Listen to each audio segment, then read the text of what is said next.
He froze with the transfer folder halfway out of the drawer when his thumbnail caught a glossy black bar that shouldn't have been there. The stamped deletion notice sat partly over heavy redaction, and the ledger line beside it read only a date and a code. Suspicion settled in the archivist's chest as plainly as the dust in his nostrils, and he tapped the file with a finger until the paper shivered. The drawer light hummed. Records technician Alvarez stood at the sorting table and waited without speaking. The archivist moved the folder to the table and flipped the tab. The first page showed case numbers that referenced the same incident in at least 4 unrelated reports, each citation shortened pointing to a missing ledger entry. Alvarez, this one cites a ledger entry that doesn't exist. Alvarez leaned in, eyes narrowing behind his safety glasses. That deletion stamp. I've only seen that in emergency discontinuations, Alvarez replied. The archivist ran a finger along the margin where the code matched other files and felt the line of authority pressing down through the paper. He reached for the internal index and dialed the review line without announcing it. The archivist's hands were steady, but his voice carried a presage morales. It's him, page cluster 9. There's a deletion in transfer, code 782, date range overlaps with rail files. Field agent Morales answered after a pause. On my way, Morales, and the call ended. The archivist slid the folder back into the light and wrote a single note in the pocket notebook. Suspicion, ledger gap, follow protocol. Within 5 sentences the problem was visible and contained. Files pointing to a missing public log, a stamped deletion, and an incoming field agent. The archivist's task had always been to reconcile discrepancies, not to escalate them. He left the drawer open with the folder atop the table and walked the corridor, shoes scuffing concrete, to the secure review room where the junior archivist waited with 2 mugs of institutional coffee. The scent of stale coffee and disinfectant saturated the air, as if the building itself was complicit in keeping records rigid and clean. At the secure review room, the archivist spread out the citations. The junior archivist handed him a printed overlay of redaction codes. They match the junior archivist each time the missing incident is referenced. The redaction block uses the same internal directive. The archivist traced the directive with the tip of his pen and felt a needle of discomfort. Who authorizes this directive code? The junior archivist tapped a line of metadata. Review committee, chair level. It's flagged as agreement, not clerical. Multiple authorizations. Alvarez paced to the whiteboard and drew a short timeline using the rail crossing date cluster as a spine. The archivist's doubt hardened into concern as they cross-checked unrelated case files. Child welfare files, an infrastructure maintenance report, and a field agent's incident note all pointed to the same absent ledger entry. Each file contained a handwritten referral. See ref missing. The archivist read aloud the exact phrase from a maintenance report. Reference to incident code 782. No public ledger entry. Morales, arriving with a rumpled field coat and a tired jaw, asked bluntly, "Are you saying someone deleted an actual incident?" The archivist answered in the only voice he trusted for records. The paperwork behaves like suppression, not mistake. It repeats. Morales frowned and pushed a sheet toward Alvarez. We need a controlled interview. Bring subject 27 in. Now they moved fast enough to satisfy the institution and slowly enough to avoid alarms. Alvarez handled the transfer tag while the junior archivist locked the review room door and logged the chain of custody with a new stamp.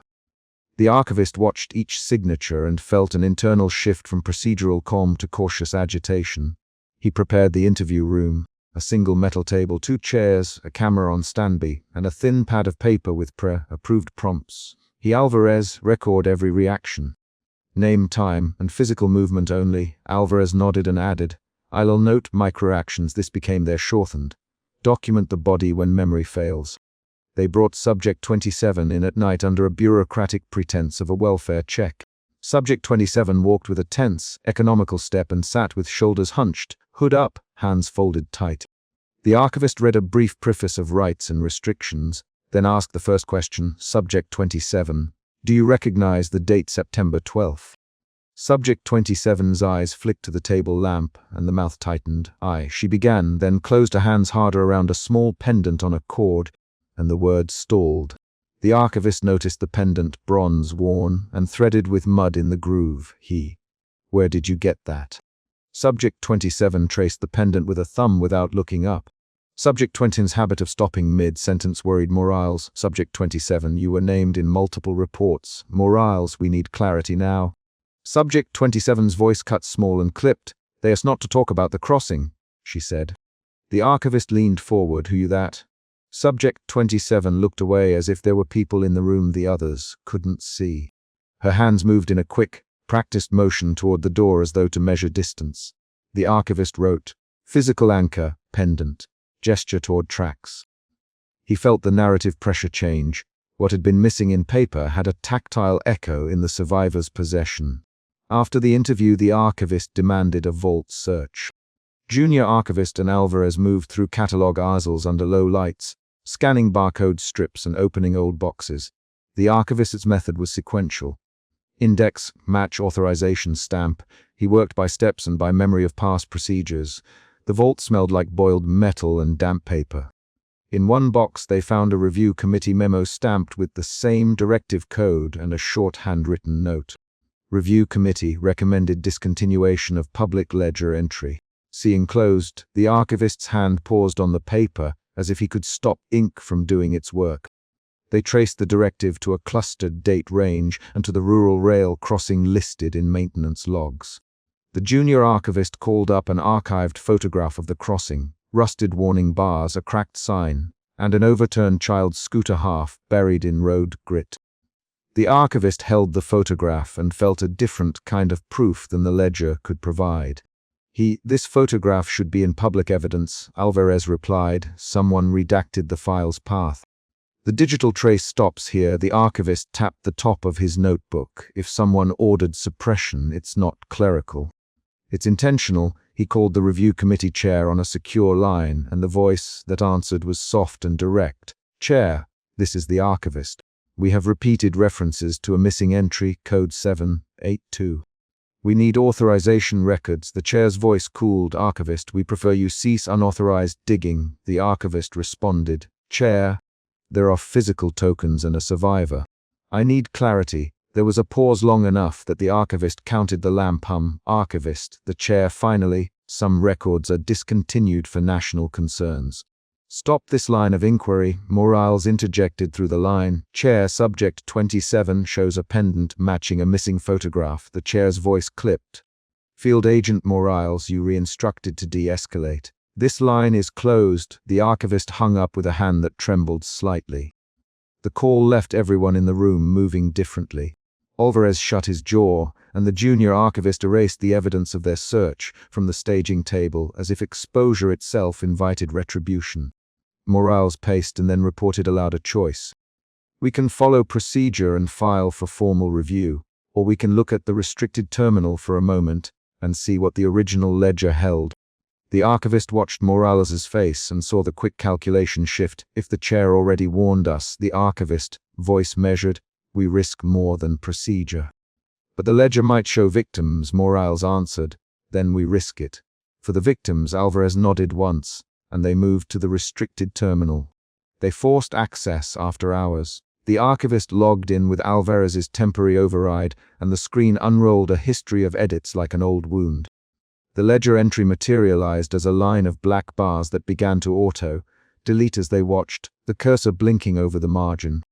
The archivist leaned over the keyboard, breath held, and began to copy the visible fragments into his notebook. Stop, Morales hissed, as if saying the word would make deletion accelerate.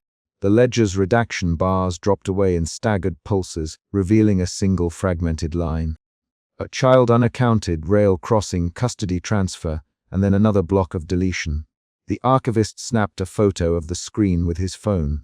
When they pulled back, the terminal's logs showed a discontinuation command originating from a review committee node 5 minutes earlier. Alvarez swore low and checked the metadata. They removed the record at the source, he said. The archivist's hands found the pendant subject 27 left on the table. Mud flakes clung to its edge. The junior archivist placed a printed copy of the photograph beside the pendant. They match, she said, the scooter in the photo and the wear on the pendant. The archivist closed his eyes long enough to taste metal and paper dust. They had concrete proof, but the evidence was fragile and the institutional pressure immediate. The archivist drafted a formal internal note to file with the chain of custody and then watched security cameras that showed subject 27 leaving the holding cell in custody, and then the cell later empty with a single blanket folded oddly on the bench. He Alvarez to pull surveillance and compare time stamps. Morales ran the footage and said, she was seen on the corridor camera at 0327. Then the custody log shows a transfer no one signed. The archivist stared at the screen and felt a shift from suspicion to alarm. His pulse tightened and his throat worked without sound.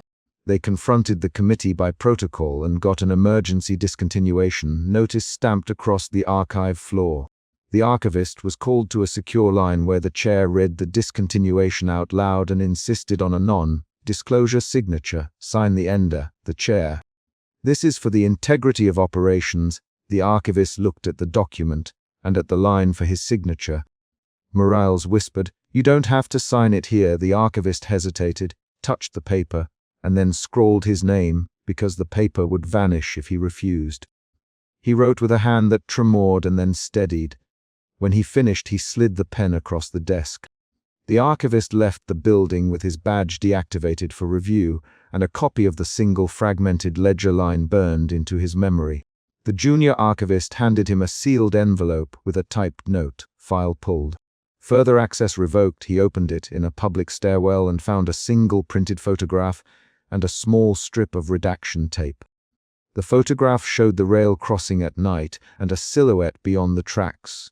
The pendant rested in the mud near the scooter. He put the photograph into his notebook and folded the redaction tape over the ledger copy like a bandage. He felt a twist of responsibility as physical as the cold in his fingers. Outside the building, the rain had started in small, sharp beads that pelted the concrete, and the photographer's flash from the old file showed rain on the crossing. The archivist pressed his palm to the pendant's worn metal and remembered subject 27 closing down whenever the crossing was named. At that moment, the phone in his pocket buzzed with a single short message. Subject 27 released from custody, no trace. He read the words twice. Morales, leaning against the stair rail, said they were gone. The archivist folded the photograph and placed it back into the envelope, like returning a found thing to the world.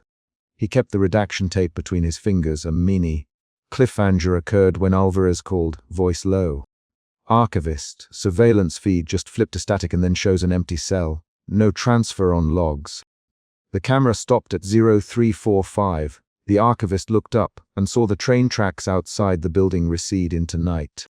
He nothing for a moment and then asked Alvarez to pull the maintenance log for the crossing the morning after the incident cluster. Alvarez agreed and hung up. The archivist felt the sequence change from a pattern in paper to a pattern in action. Someone was actively erasing more than ink.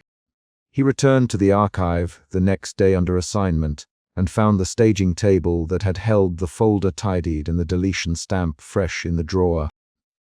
The gloss flattened as though someone had smoothed it with care. The junior archivist met him at the entrance and handed him a sealed departmental order. All files related to Code 782 are to be discontinued. Any further access will be considered breach of protocol. The archivist read the order and then looked at the junior archivist's face for reaction. They've pulled the photograph from the vault too. The archivist's mouth tightened and his breathing shortened. He shoved the order into his pocket and walked to the records vault. Inside the vault, they placed the single remaining evidence on a table.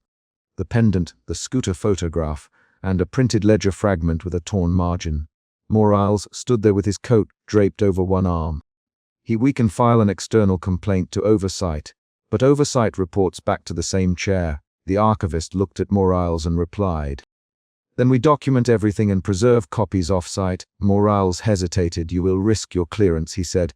"I know," the archivist answered. "So will you?" Morales's jaw set. They arranged a chain of custody that circumvented standard nodes. 2 hard copies, 1 encrypted thumb drive, 1 physical envelope mailed to a trusted external registry. They prepared to move evidence when the building announced an emergency discontinuation over the internal power. Terse, professional language repeating the same words as the signed order. The archivist felt his hands go numb with static pressure and then anger.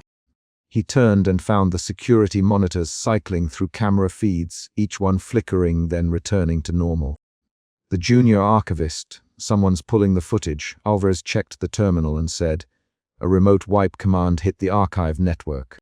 It's flagged as committee, authorized." The archivist swallowed and pushed a copy of the pendant into his pocket. He felt the metal press into his palm as if the object were a key. There was a sudden, sharp knock at the vault door. Two men in plain coats stood there with departmental badges he didn't recognize. "Archivist," one said, "we're here to retrieve discontinued files." Morales stepped forward. "You need a chain of custody, Morales." The plain-coated man smiled without humor. "We have direct authorization." The archivist felt the air in the vault change to something sore and bureaucratic. "We will not release anything without an official courier and receipt." The man pushed a hand toward the pendant, where it lay on the table. "Keep it for now," he said, and then the men turned and left. The archivist watched them go and then closed his fist around the pendant until his knuckles went pale. When he later checked on the custody log, Subject 27's name had been replaced by a redaction strip and a brief notation. "Discontinued, sealed." The archivist wrote an additional entry in his notebook. Signed non-disclosure under duress. He folded the notebook shut and put it into his inside jacket pocket. The final external event of the chapter occurred when the archivist returned to the holding area and found only an empty mattress on the bench where Subject 27 had slept. The blanket was folded and tucked at one corner, and a single footprint in the dust led toward the service door. He stopped at the threshold and called out, "Subject 27." No one answered. The archivist closed the holding door and pressed his palm to the metal plate until the cold left a print. He resolved one immediate conflict before the chapter closed. The archivist had created an off-site evidence packet and mailed it to a registry with a return receipt requested. He had forced signatures where he could, and he had kept a copy of the ledger fragment. He had preserved something physical that resisted deletion. But the institutional forces had also acted. Files vanished, cameras flickered, Subject 27 disappeared. The chapter ends with the archivist standing in the empty corridor, the envelope heavy in his coat, and the pendant in his palm when his phone lit with one new, untagged photograph sent from an unknown number, an image of the rail crossing at night, the silhouette beyond the tracks clearer than in any file, and a single line of text beneath it. File discontinued. He pocketed the phone without replying, and the corridor lights blinked once and steadied, leaving only his shadow and the metal cold of the pendant to mark what he had decided to keep. Subject 27 slapped the transfer sheet onto the metal table so hard the stapled corner bent. The printed ledger line beside the file number was a blank smear and a black deletion stamp covered where an incident entry should have been. And suspicion settled in the archivist like grit under skin. He watched Subject 27 pull a mud-caked child's shoe to the edge of the table with both hands. And the shoe scraped the laminate with a sound that made the debrief room go smaller. The problem was immediate and exact. Every witness in the chain referenced an event, but the ledger showed nothing. The archivist felt suspicion, then a slow pivot toward doubt about procedure, and he reached for the transfer folder that had already spent the night half out of the drawer in his memory. The drawer where he had first seen a glossy black bar that did not belong. The archivist had not expected a confrontation when he signed the transfer at midnight. He had expected forms and routine. Instead, Field Officer Reyes explained this and pressed a thumb against the blank line. And the wordless question hung between the fluorescent hum and the cold glass of the observation window. Subject 27, why did you bring this here? Reyes. Subject 27 did not look at Reyes. She kept looking at the shoe. It belongs there, she said, voice quick and small, beyond the tracks. The archivist registered the line of conflict. Testimony attached a place and an object to an incident that the ledgers refused to acknowledge. That was the central problem. The archive's public ledger and the internal cross-references disagreed on the existence of a concrete event, and it demanded immediate action. Within the first 10 minutes, the archive prioritized containment over explanation. Director Haynes's order to quarantine the testimony arrived as text on the secure console, terse and absolute. The archivist read the order aloud while he logged chain of custody steps with a pen that left thin blue streaks on the custody form. Director Haynes orders quarantine, and listened to how Race's jaw tightened. The archivist felt suspicion become a practical choice. He would follow procedure while he checked everything that might have been missed. From suspicion, he moved to methodical doubt. He opened the transfer folder and checked the photocopies again, unwilling to let a ruled form be the final arbiter of truth. The debrief room smelled of antiseptic and dry paper. The light buzzed. Subject 27 kept picking at the shoe's frayed strap with fingers that would not stop moving. She spoke in bursts. The light was wrong. The train did not stop. I sat on the rail tie and I watched. She faltered and went silent. Reyes leaned forward. Subject 27, say the name of the place again, he demanded. Which crossing? She pointed with her chin so faintly the archivist almost missed it. He watched her finger trace a corner of the photocopied crossing. A double bar gate, a warning sign cropped at the edge, a telephone pole where the silver paint peeled. She would not name the town. Instead she said, past the tracks. Past the tracks where no one is supposed to go. Her voice dropped to a whisper that matched the analog static that hummed beneath the room's speaker. Technician Marta arrived thin and precise, carrying a sealed tablet and a set of access cards. She set the tablet down beside the transfer sheet and tapped the secure terminal. I'll cross. Check now, she said. Her fingers moved in a practiced rhythm that had the archivist mapping the sequence of server queries in his head. They ran the date and the code from the transfer sheet. The internal index returned nothing. The public ledger returned nothing. Every instance of that date and code was scrubbed, replaced in some references by a deletion notice or an automated purge stamp. The archivist watched the screen and felt doubt sharpen into fear, not a poetic shiver, but the concrete physical change of his hands beginning to sweat, and his pen slipping in time with his breath. Marta's voice rose in a controlled cadence. There's an override token, but the log shows a remote purge. Someone used a physical token to trigger a deletion and a remote command to scrub mirrors. She slid a small metal tag across the table. It was stamped with an authority seal and a hole punched at one end. This has a serial burn. It shouldn't be in circulation unless director level approval was logged. She the last line like a statement of fact, not accusation, and the archivist heard the implication. A named authority had erased the record. He felt the first emotion shift end and another begin, from practical doubt into a hardening fear that the institution itself had participated in suppression. Reyes stood and walked to the observation window, keeping his back to them. Director Haynes will be here in 45 minutes, he said. We quarantine. We isolate the subject. No one goes near the file without me. He did not look at Marta. He did not look at the archivist. Understood. Marta. The archivist felt the shape of their choices. Containment would erase the public trace and the survivor would be moved to isolation. He had to decide how much to obey the quarantine and how much to preserve in private. He slid the child's shoe toward himself, closed fingers around its sole, felt dried mud and a small pebble grit into the leather.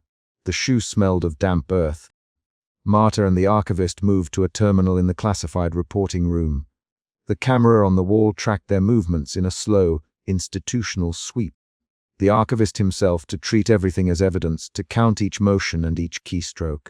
He initiated a cross-check of all ledgers, internal and mirrored archives. Each ledger mirrored the same absence. A clean blot where an incident line should be, an automatic deletion stamp, an administrative log entry marked override executed, with no visible approver. Look at this, Marta. She pulled up an audit trail and isolated a cluster of access hits at 2 points overnight, both minutes before the transfer arrived. The IP addresses resolved to a secure node that normally handled director-level tasks. Someone with director privileges had issued an authorization token and a remote purge sequence that scrubbed the entry from every public and internal ledger who signed off. Reyes behind them. His voice had recoil in it. Haynes signed the override, Marta plainly, and the archivist felt a shift again, anger edged with betrayal replacing the earlier fear. Director Haynes, Marta nodded, the token's serial resolves to Haynes's office. The physical tag was removed after the purge.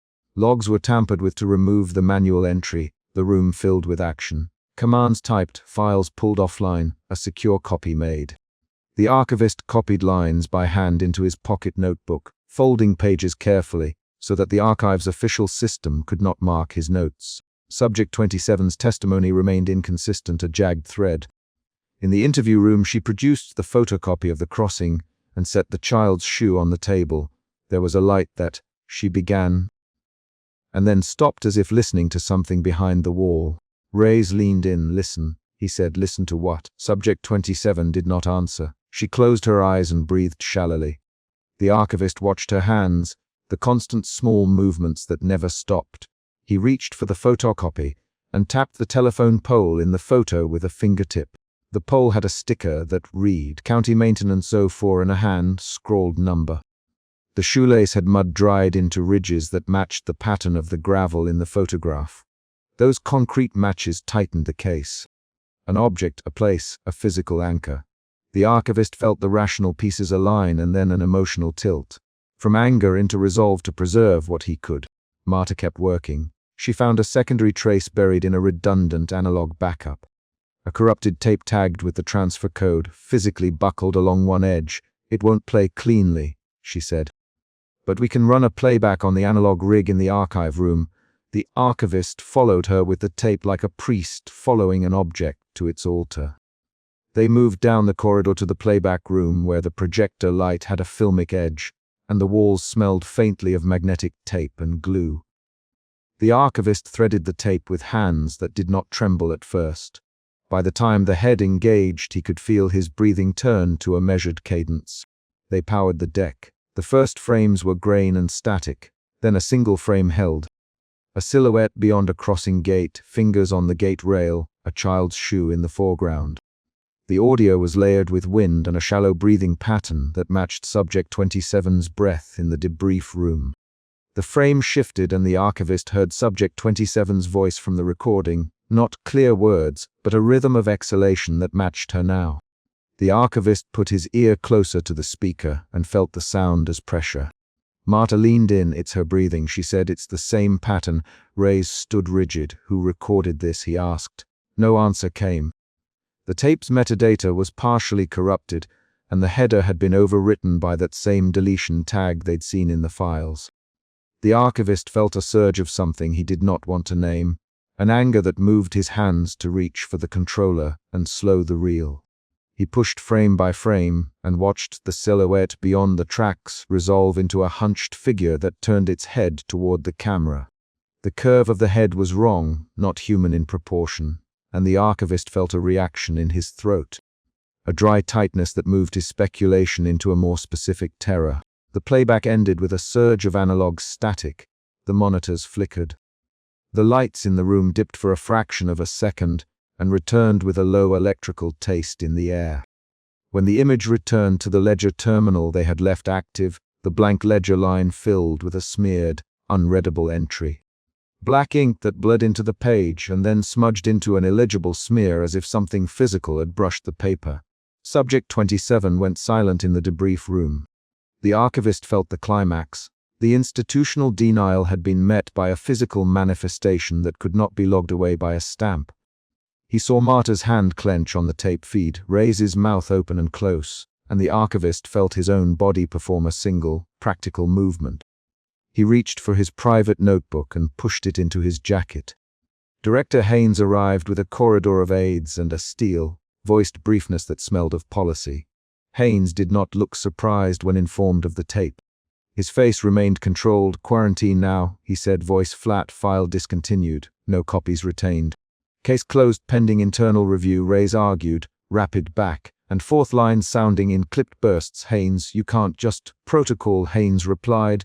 You will follow quarantine. Marta spoke up with 3 quick lines, each a factual counterpoint. The token indicates remote purge, she said. The tape shows an entry outside our definitions. The ledger is clean, Haynes. That's the record. The archivist watched the exchange, counted the words. He saw that Haynes's command would end public trace and enforce isolation. The emotion shift followed. From resolve to an exhausted acceptance of an institution pressing down on individuals. The archivist did not accept the order in spirit. He complied in form. He watched Subject 27 taken down the corridor by 2 officers, one hand on her arm. She left the child's shoe on the laminate as the officers closed the door and clicked the lock. The archivist felt the shoe on the table like an accusation. He rose and walked to the observation window, watching the corridor close. He felt the final decision press into his palms. Director Haynes signed the quarantine and dispatched a sealed discontinuation notice. Reyes handed the custody chain form to an aide who stamped it and carried it toward the observation suite. Marta stayed behind and began to dismantle the analog deck, carefully winding the tape into its canister. After the room had emptied, the archivist opened his notebook and wrote, "Date, transfer code, deletion stamp, tape serial, shoe id, witness breathing pattern matched." He used short lines because his hand shook when he attempted longer sentences. He drew a small sketch of the crossing pole and the sticker with the county number. He did not copy the ledger entry. Instead, he described what the tape frame had shown. Silhouette beyond the tracks, head turned, disproportionate curve at neck. He wrote down Marta's finding about the override token and the serial number that resolved to Haynes's office. He included small details that would matter later: the pebble lodged in the shoe sole, the fold in the tape, the exact phrasing of Haynes's quarantine order. Marta caught him before he could leave the playback room. "Don't trust the system if you want a copy," she said. "They will mark everything discontinued." Her voice was low, short, and urgent. The archivist turned. "We could make a private duplicate," he said. "You mean copy the tape?" she asked. She considered the risk for a breath and then nodded. "I'll do it." They worked in quick, silent movements. Marta rerouted an analog feed through an offline recorder while the archivist prepared a second set of written notes and made a photograph of the child's shoe with a secure single-use camera. They moved beneath the threshold of official oversight, obeying the quarantine in public, preserving an illicit duplicate in private. They finished the copy before dawn. Marta handed a sealed canister to the archivist and said, "Label it, hide it.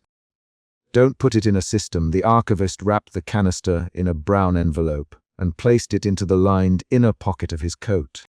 He felt the object's weight there as personal proof, not a metaphor, but a specific thing he could reach for. He also tucked the child's shoe under a shelf in his office, where dust gathered and a small sliver of light never reached. The child's shoe would remain a tactile memory of the missing event. He closed his office door and listened to the corridor, counting the concrete steps of men who believed procedure could be decisive. The next morning, Director Haynes enforced discontinuation across the ledger and sent a notice to all divisions. "Do not reference the transfer in public logs. Quarantine remains until further notice." He invoked protocol and authority, and staff complied.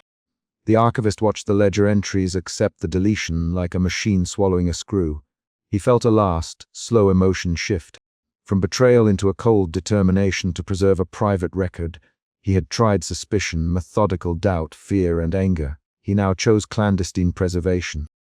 He sealed a second envelope containing his notebook photocopies, the photographer's negative of the shoe, and a list of names who had seen the tape playback. Marta raised himself subject 27. He placed it in a locked steel drawer and pushed a printed discontinuation notice on top of it so that anyone making a casual inspection would see only the official closure. Before leaving, he walked to the place where subject 27 had been taken, and he found the corridor light low, the gray tiles reflecting nothing but the end of a shoe print in mud. He lifted the single discarded child's shoe and felt the dried ridges under his thumb. He carried it to his office and set it on a shelf alongside his private boxes. Then he sat and wrote a single line into the back of his notebook. "If anyone asks, this file does not exist." He folded the page and put it between the pages that contained Marta's notes. He did not sign it. He did not initial it. He wrote only the instruction because signature would invite tracing. A week later, an audit team came through and verified the discontinuation. They signed forms and nodded.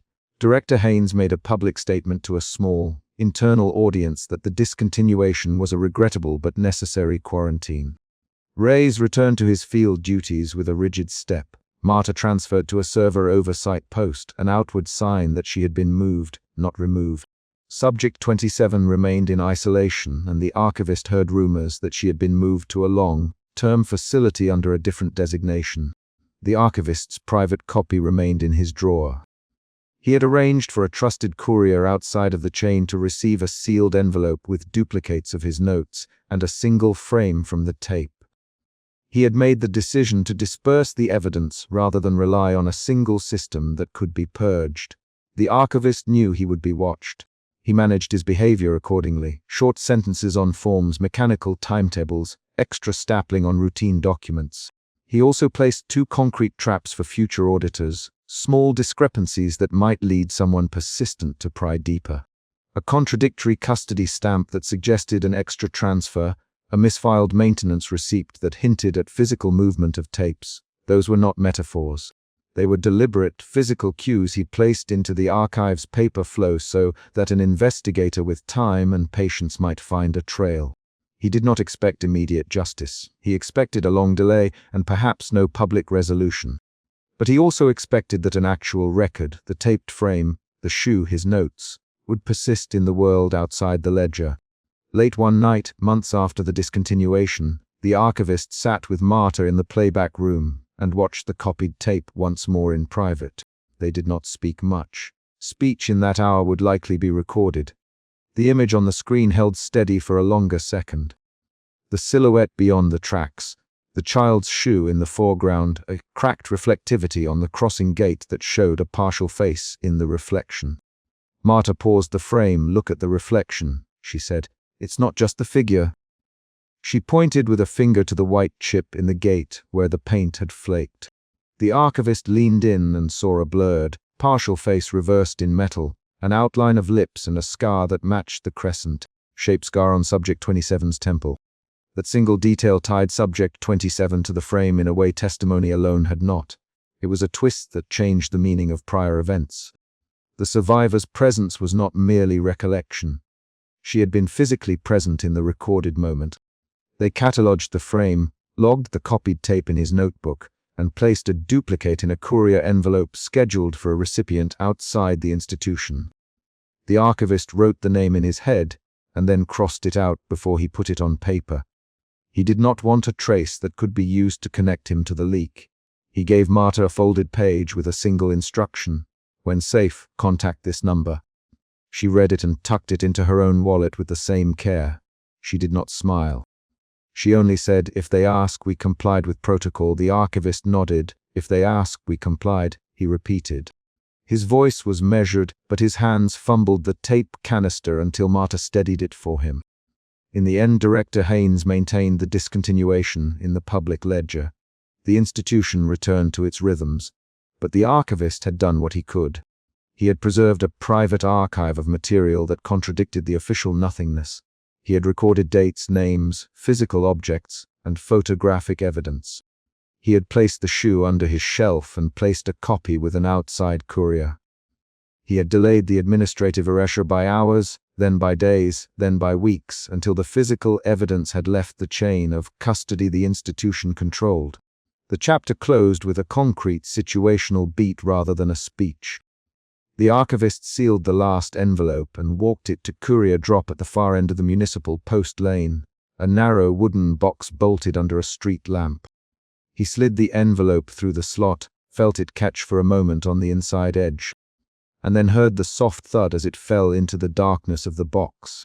He turned and walked back to the archive building, keys cold in his palm, the child's shoe tucked under his arm in a plain brown bag. He did not speak to anyone. He did not make proclamations. He left the ledger where it was and trusted that an object and a copied tape might outlast a stamped discontinuation. The archive still bore the deletion. The public log still recorded nothing. But in a drawer, in a sealed canister, and in a courier envelope that had fallen into a wooden box, a concrete counter record existed. The archivist's actions ended the chapter not with a promise but with a small, definite movement. He locked his office, switched off the light, and walked out into a dawn that would not erase what had been placed beyond official denial.